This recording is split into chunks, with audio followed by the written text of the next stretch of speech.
In the early 1970s, when Boston was struggling through factory closures, political infighting, and a police department stretched thin across too many neighborhoods, South Boston worked on its own rhythm. Row houses lined the streets. Bars filled up before sundown.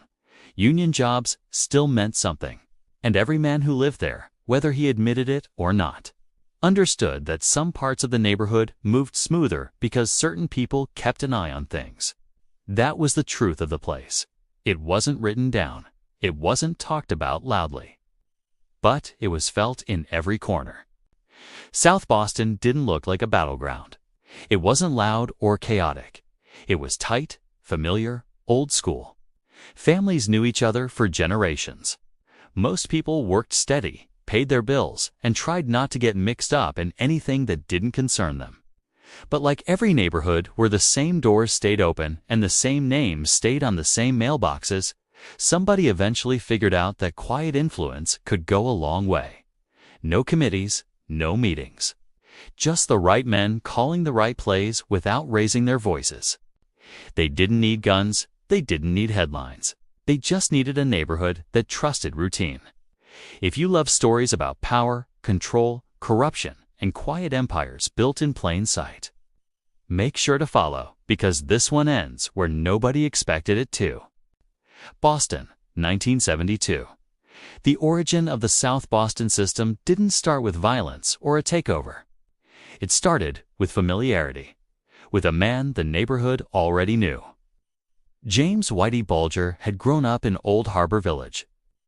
People remembered him as a kid running the streets, shining shoes near Andrews Square, doing odd jobs around the neighborhood. Later, they remembered him under different circumstances: bank robberies, a stint in federal prison, and the reputation that followed him back home. But long before he became a headline, he was simply a Southie kid who understood the rhythm of the place better than most. He knew the bars. He knew the bookies.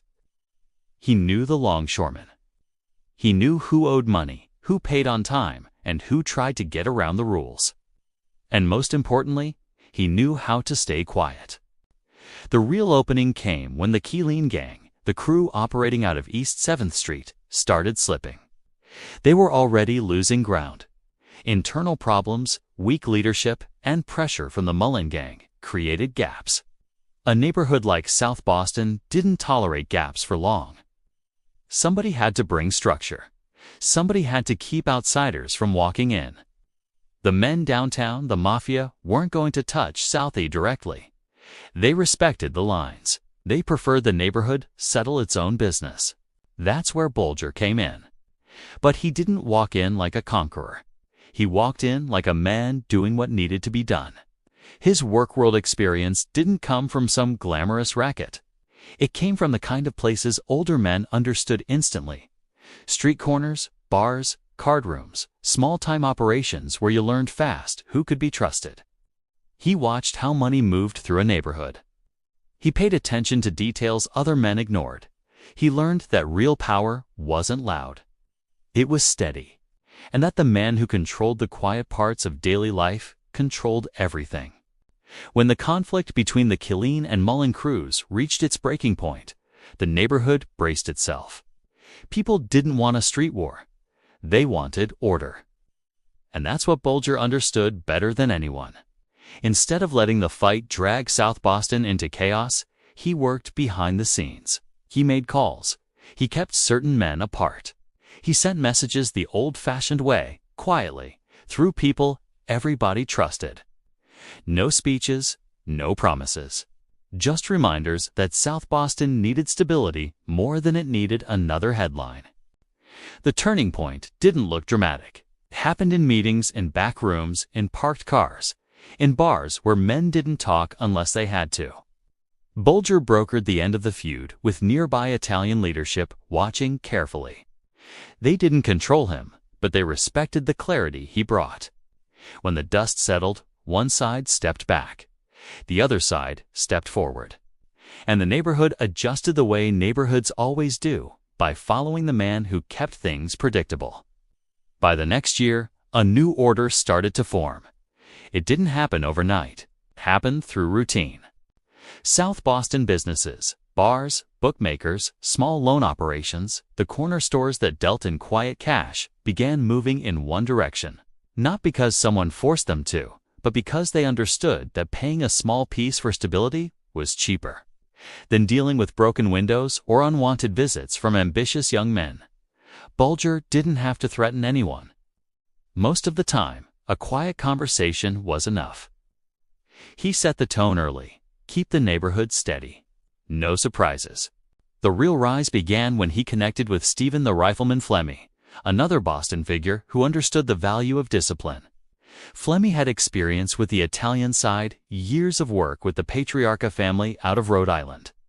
Together, they created a structure that older men respected. It wasn't loud, it wasn't sloppy. It ran on relationships, not chaos. By the time the Mafia leadership in Providence realized what was happening, the neighborhood was already behind Bulger. Southie wasn't theirs to control. It belonged to its own people. That made him valuable. The Genovese and Gambino families controlled the docks in New York. The Patriarca family controlled Providence and Boston's North End. But South Boston was its own world, an Irish stronghold, tight, insular, loyal to its own men. And now, for the first time in years, it had a man who could keep it unified. Bulger didn't look for trouble with the Mafia, and the Mafia didn't look for trouble with him. They preferred cooperation through confidence, and he was someone they trusted not to bring heat. He didn't skim off their businesses. He didn't disrupt their gambling operations. He didn't interfere with the construction unions they controlled downtown. He focused on Southie, his world, his rules. And every year, his influence grew.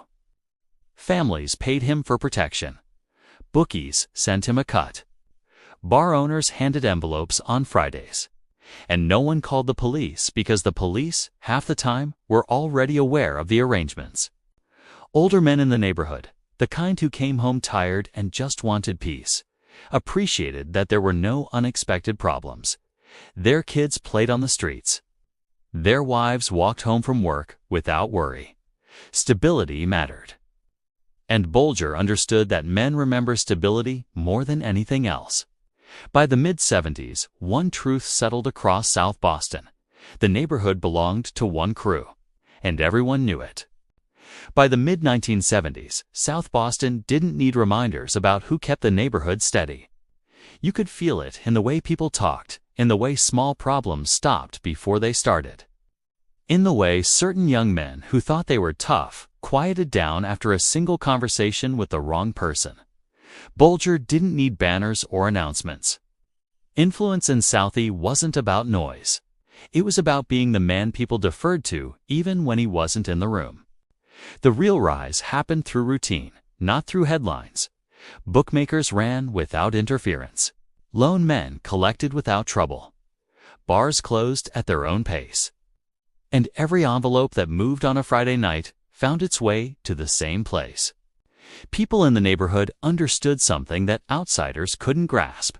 This wasn't about fear. It wasn't about intimidation. It was about order.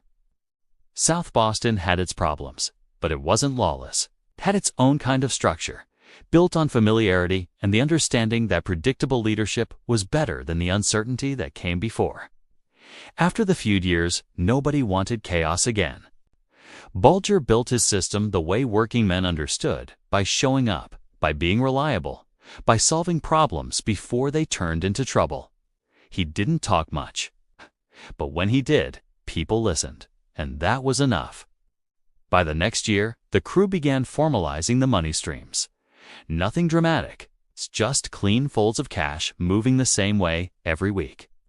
Bars paid for peace. Small gambling rooms paid for space. Bookmakers paid for protection from anyone who thought they could start their own operation. And none of it looked like the flashy rackets the movies talked about. It looked like business.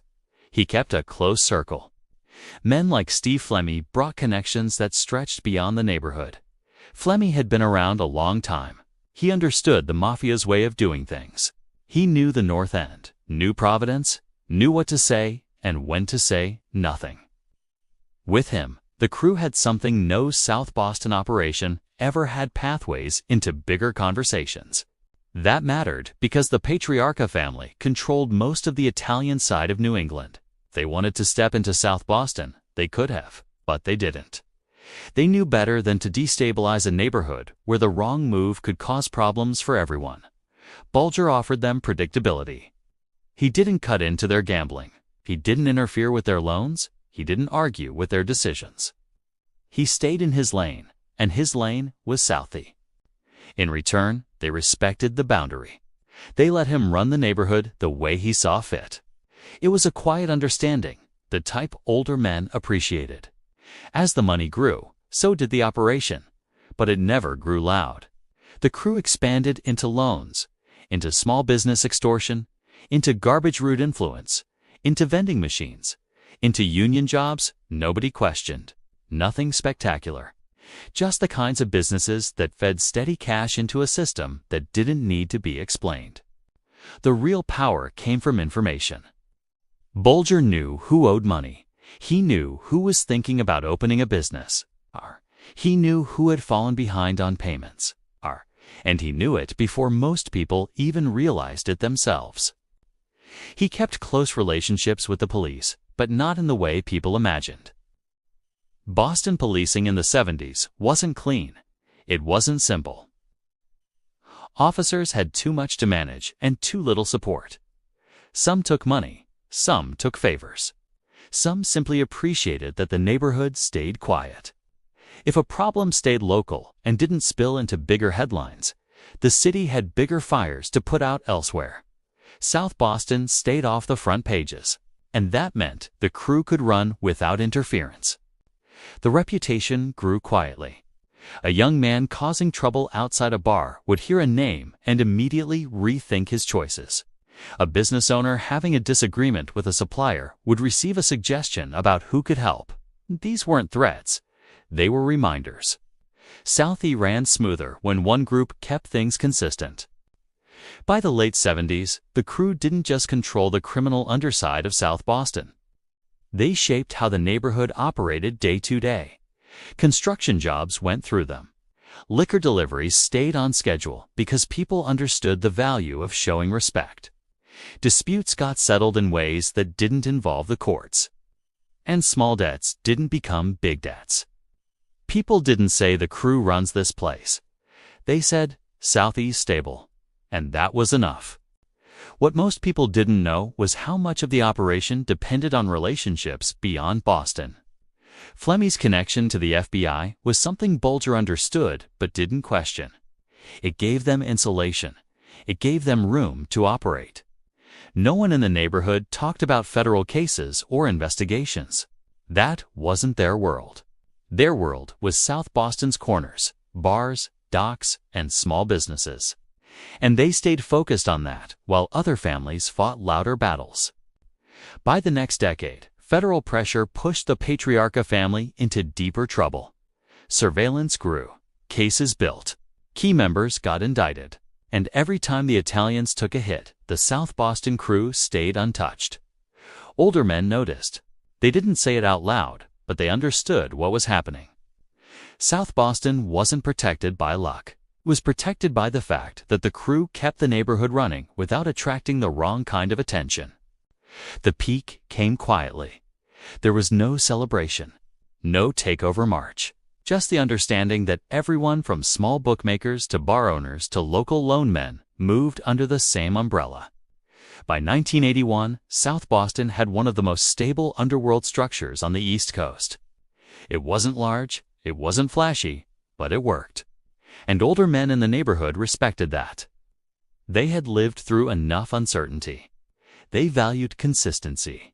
The decline didn't start with a shootout or a power struggle. It started with paperwork.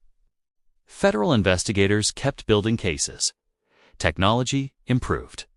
Conversations got recorded without anyone realizing it. Informants came forward in other cities, leading to bigger investigations that pulled Boston into focus. The FBI's attention wasn't scattered anymore. They had new tools, new leadership, new mandates. The city changed, and the business changed with it. By the late 80s, the pressure grew. Younger men didn't follow the same rules. The neighborhood was modernizing. Old contacts retired. City oversight got stronger. And the quiet arrangement that once protected South Boston began to crack. But the biggest shift came from inside when the truth about Bulger's FBI protection surfaced. Older men felt blindsided. The neighborhood's respect turned into disbelief. And the calm order he once maintained broke under the weight of secrets nobody expected. By the next few years, the structure that had kept Southie stable for decades began to fall apart. And older men who once nodded in approval now shook their heads in quiet disappointment. The world had changed. South Boston changed with it. And the crew that once defined the neighborhood faded, not with a bang, but with the sound of a door closing on a chapter everyone thought would last longer.